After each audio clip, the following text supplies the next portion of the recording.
بسم الله الرحمن الرحيم والمرسلات عرفا فالعاصفات عصفا والناشرات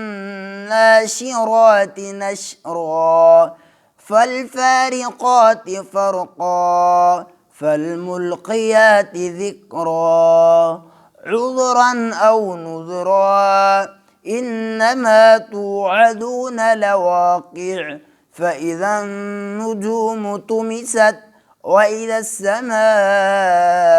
فرجت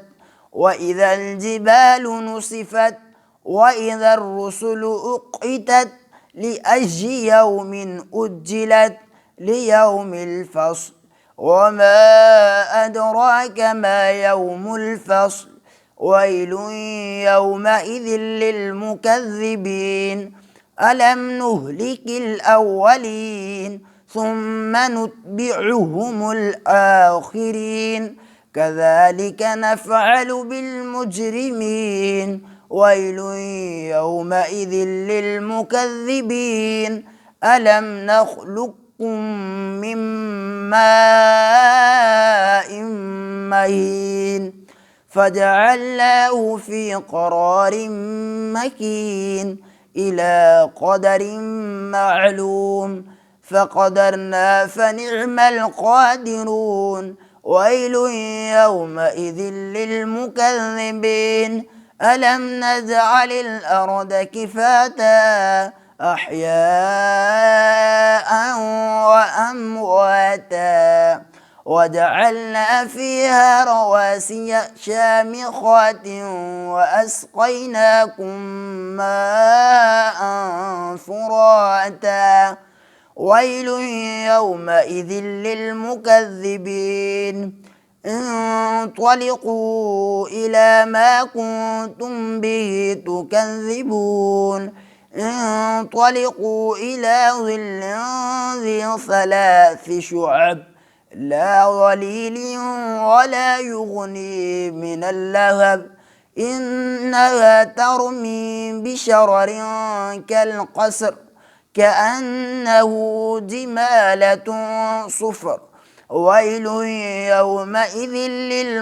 للمكذبين هذا يوم لا ينطقون ولا يؤذن لهم فيعتذرون ويل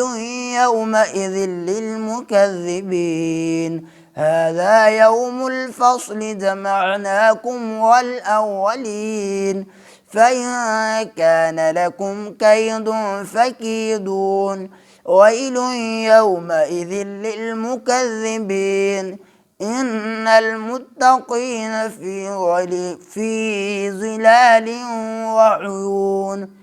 وفواكه مما يشتهون كلوا واشربوا هنيئا بما كنتم تعملون إنا كذلك نجزي المحسنين ويل يومئذ للمكذبين كلوا وتمتعوا قليلا إنكم مجرمون ويل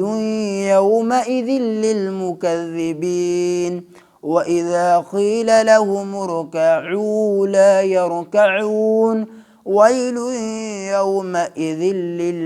للمكذبين فبأي حديث بعده يؤمنون